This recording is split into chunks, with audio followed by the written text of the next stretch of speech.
वसुंधरा news, आपल्या हक्काचे news channel.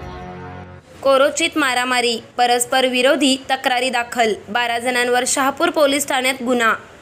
मारहाण केल्याचा जाब विचारण्यास गेलेल्या तिघांना 7 जणांनी शिवीगाळ करून लाथाबुक्क्यांनी मारहाण केली। शनिवारी रात्री 10:30 वाजण्याच्या सुमारास कोरोची गावभाग जैन मंदिराजवळ ही घटना घडली।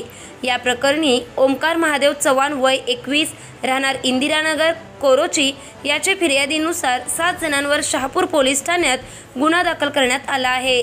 तर जुन्या वादातून 5 जणांनी मारहाण करून घराच्या खिडकीच्या काचा फोडून नुकसान केल्याची फिर्याद दीप उपाध्ये यांनी दिली असून या प्रकरणी 5 जणांवर गुन्हा दाखल करण्यात आला आहे। परस्पर विरोधी तक्रारी दिल्याने एकूण 12 जणांवर गुन्हा दाखल केला आहे। याबाबत माहिती अशी की फिर्यादी ओमकार चव्हाण याचा मित्र साजिद मुल्ला याला दीप उपाध्ये याचे कानशिलात मारली होती। याचा जाब विचारण्यासाठी फिर्यादी चव्हाण, त्याचा मित्र साजिद मुल्ला तसेच संकेत शेवाळे हे तिघे दीप उपाध्ये याचे घरासमोर रात्री 9 वाजता गेले होते। या प्रसंगी उपाध्ये याने अन्य 6 जणांना बोलावून जमाव जमवून या तिघांना शिवीगाळ करून लाथाबुक्क्यांनी मारहाण केली।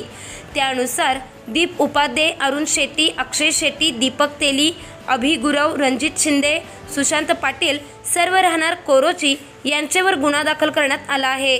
तर दीप उपाध्ये यांनी दिलेल्या फिर्यादीनुसार ओमकार चव्हाण, संकेत शेवाळे, संदीप मेंढगुळे, साजिद मुल्ला यांनी जुन्या वादातून आपणास मारहाण करून घराच्या खिडकीच्या काचा फोडून नुकसान केल्याचे म्हटले आहे।